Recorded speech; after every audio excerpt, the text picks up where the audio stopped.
It's a privilege. It's very gratifying. Well, I'm told that I'm passionate about it. I do what I do for the love of our Lord and for the love that I have for my neighbor. I enjoy people. To me, service is so integral to who I am. We have to think about others and not just about ourselves. I am most passionate about young people. It's very important to realize the potential of every person. I tend to listen to my heart more than my gut, and it has always led me into where my passion is.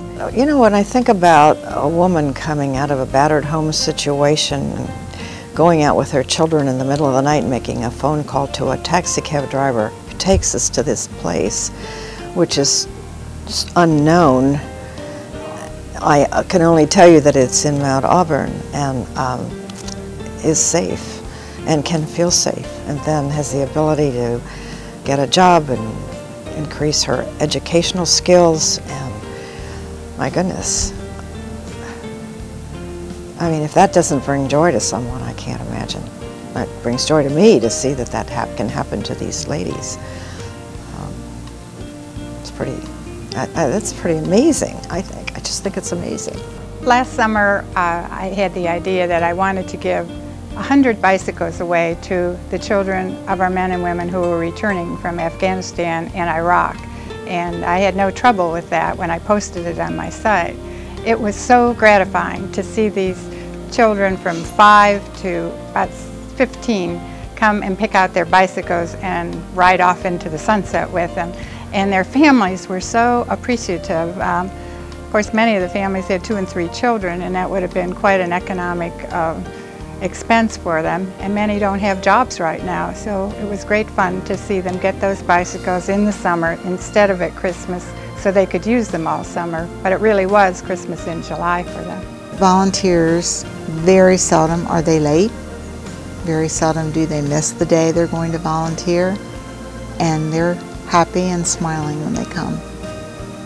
So I think it comforts the volunteer. You're doing that because you want to do it, you want to be there, you want to help make a change, and it's the spirit behind it that just makes it very interesting. I've never met an unhappy volunteer. Yeah, I felt lost after my husband's death. I didn't know where life was going to take me, and I was fortunate enough to find a support group. And when I found that support group, it validated my feelings and emotions.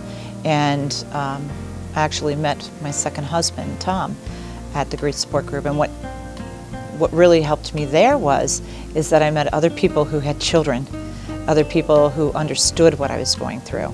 Theirs might be different than mine, but we had a common ground that we understood what it felt like to have somebody reach in your chest and pull your heart out.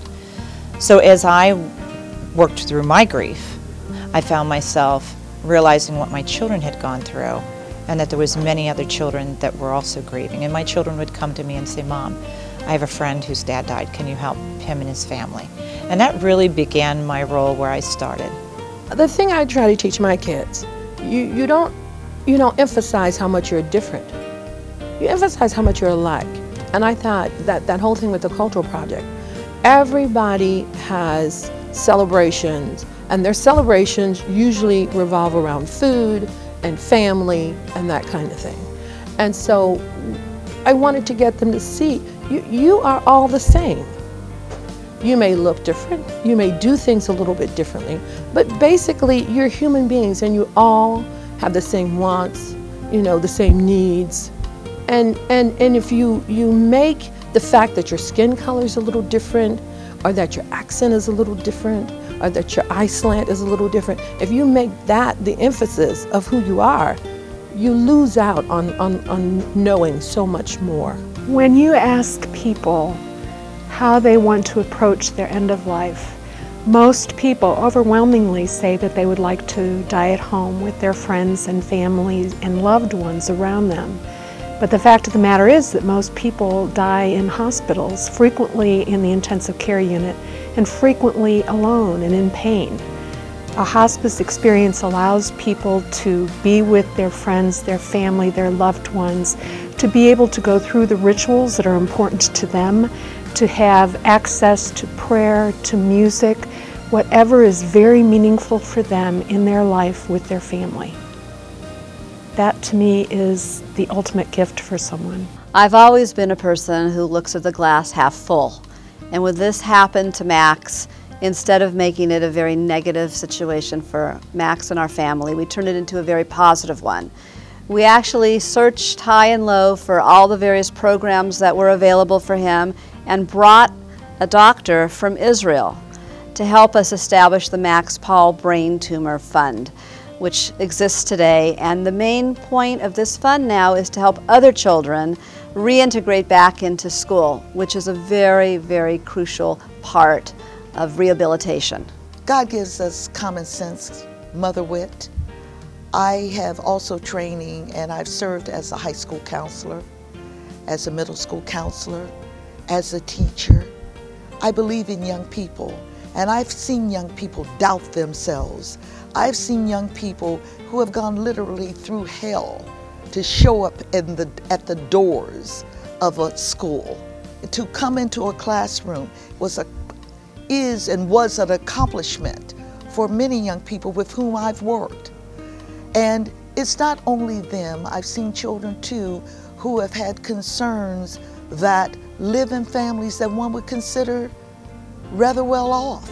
But those doubts are still there about who they are and their importance and whether or not they can do because of what decisions have been made about them and for them, and what decisions they have made in terms relative to their lives. Well, to empower them, you can't stop. You have to let them know, I believe in you. I care for you. I love you. I support you. I'm here for you. Let them know that, again, that word greatness is within them, and you believe it. 30-some years ago, the first classroom I had as a teacher was a classroom of students with orthopedic handicaps. And I remember getting the list of students' names, and by their names were their handicap. And so that's how I, identified them in my mind. And when those kids came into my room, it was an aha moment. I saw that they were so much more than a label that they'd been given.